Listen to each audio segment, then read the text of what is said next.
Hello student, welcome to online physics classes of Symbiosia School. Today we are going to start new topics of chapter 7 System of Particles and Rotational Motion.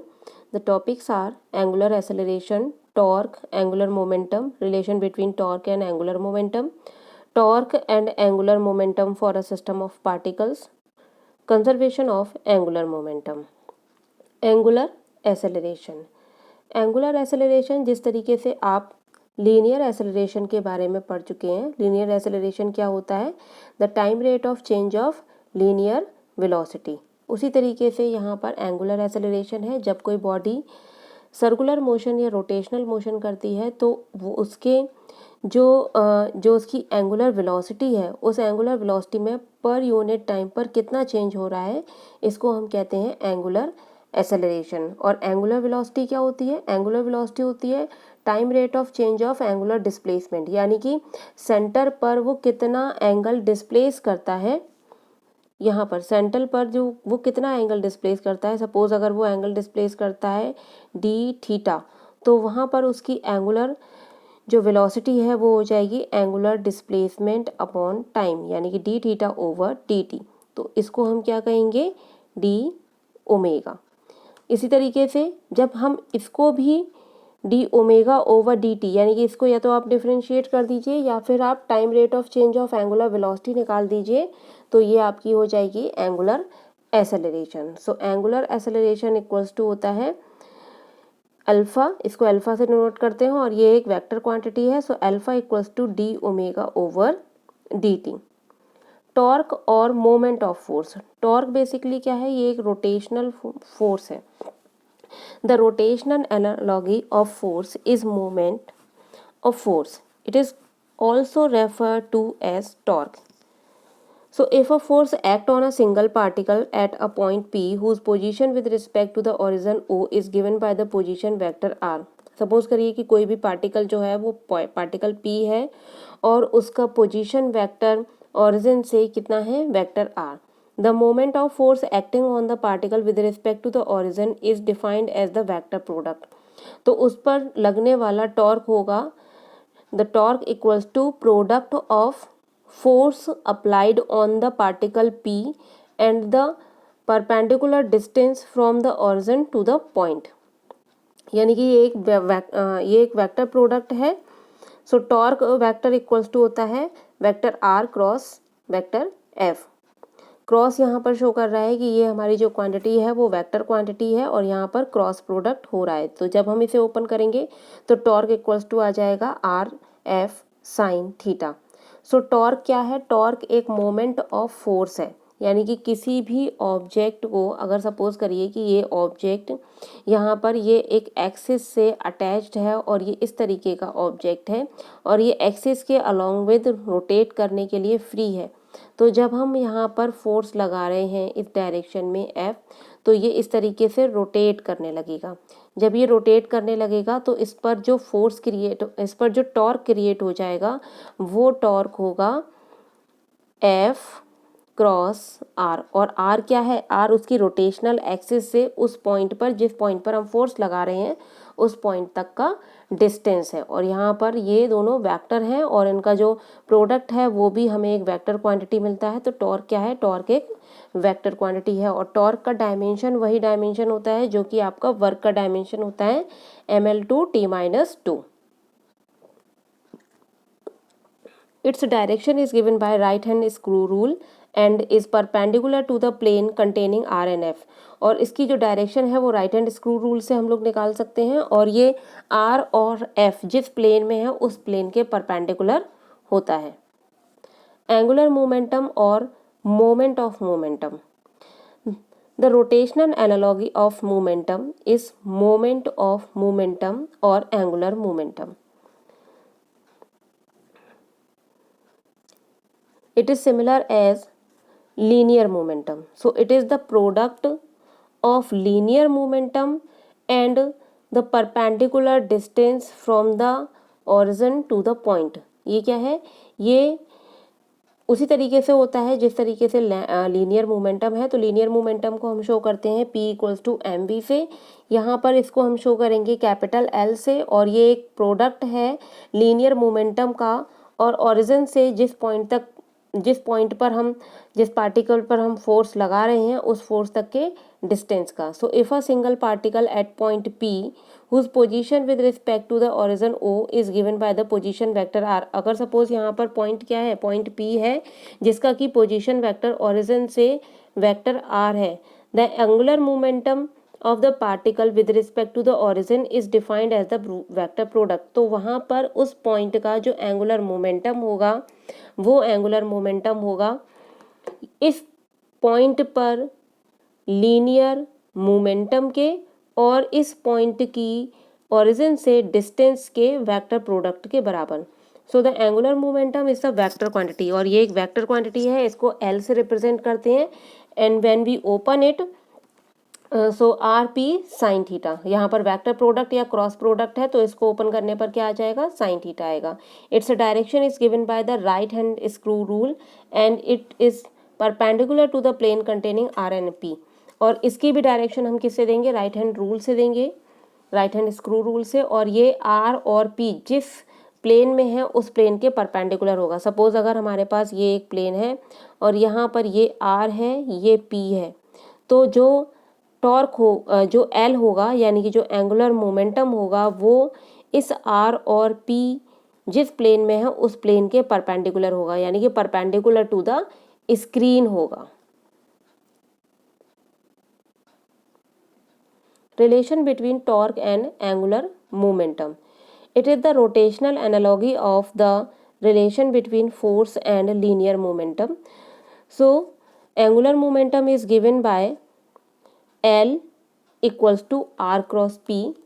अब हम इसको दोनों तरफ differentiate कर ले। So D L over D T equals to D over D T R cross vector P.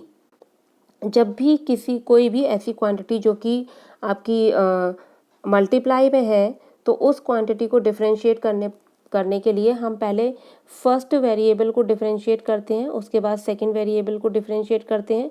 First को differentiate करने पर सेकंड को हम कांस्टेंट मान लेते हैं और सेकंड को डिफरेंशिएट करने पर फर्स्ट को कांस्टेंट सपोज कर लेते हैं। सो यहाँ पर हम आर को पहले डिफरेंशिएट कर रहे हैं, पी को यहाँ पर कांस्टेंट माना हुआ है। So D R over D T cross vector P. अब सेकंड में प्लस साइन और अब आर को कांस्टेंट मान लेंगे और पी का हम डिफरेंशिएट करेंगे। So vector R cross D P over D T.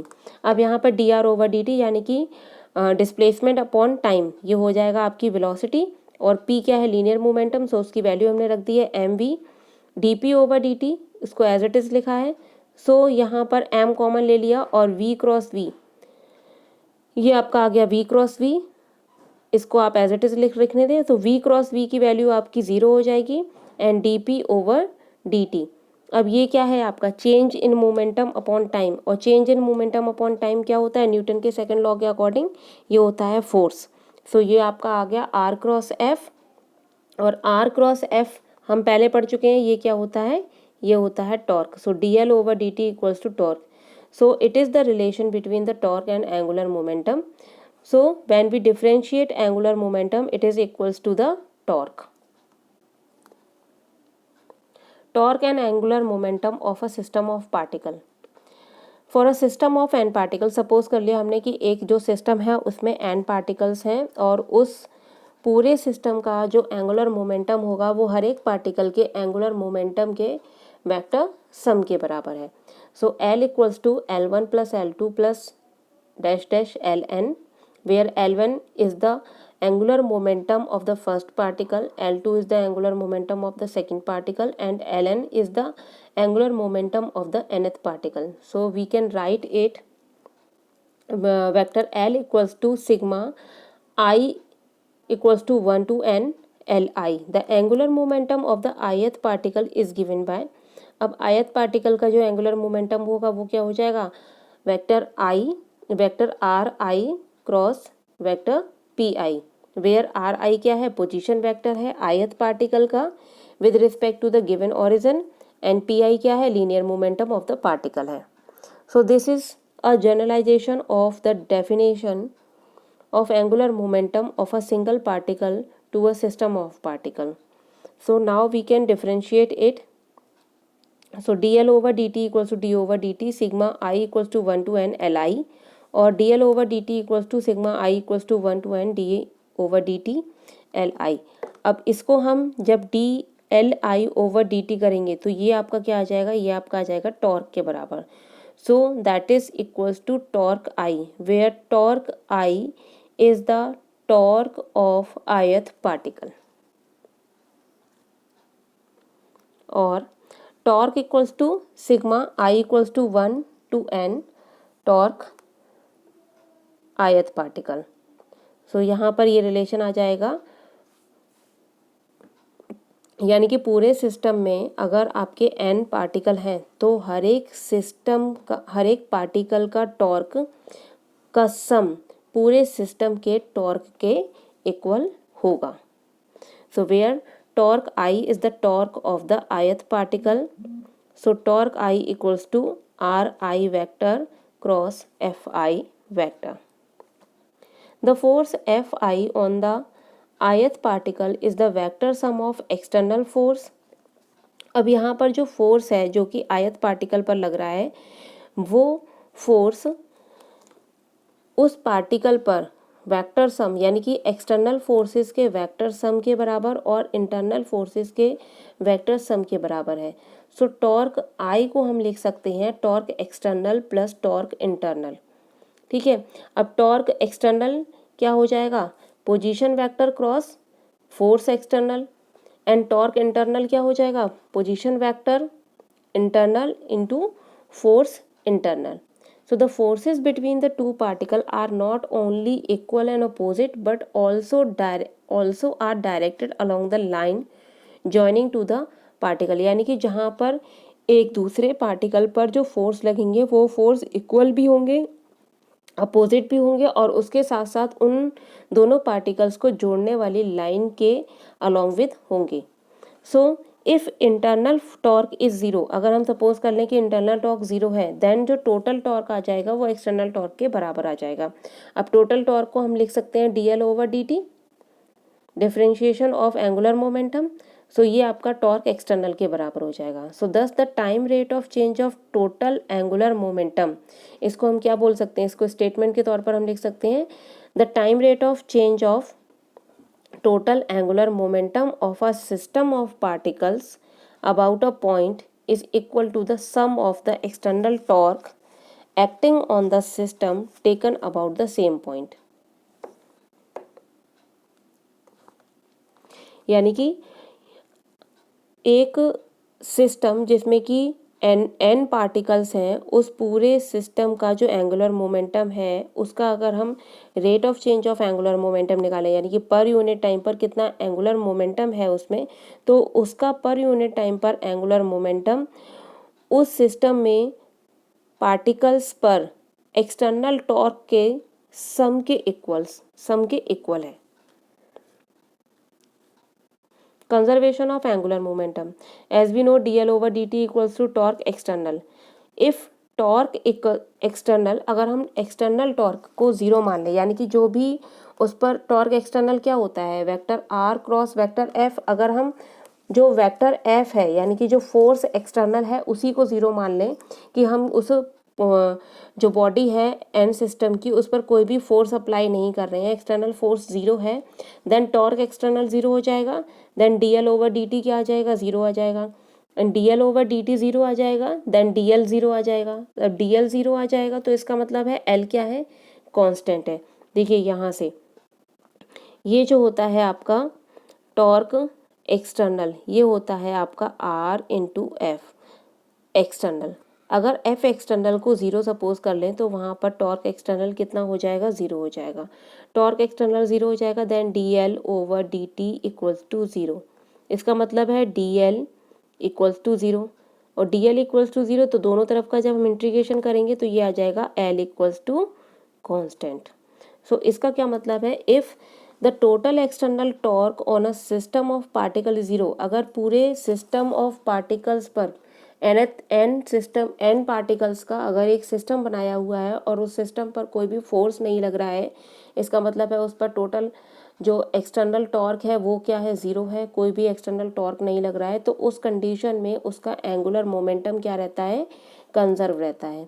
The above equation is equivalent to the 3 scalar equations, that means Lx equals to K1, Ly equals to K2 and Lz equals to K3, where K1, K2 and K3 are constant and Lx, Ly and Lz are the components of total angular momentum vector L along x, y, z axis respectively.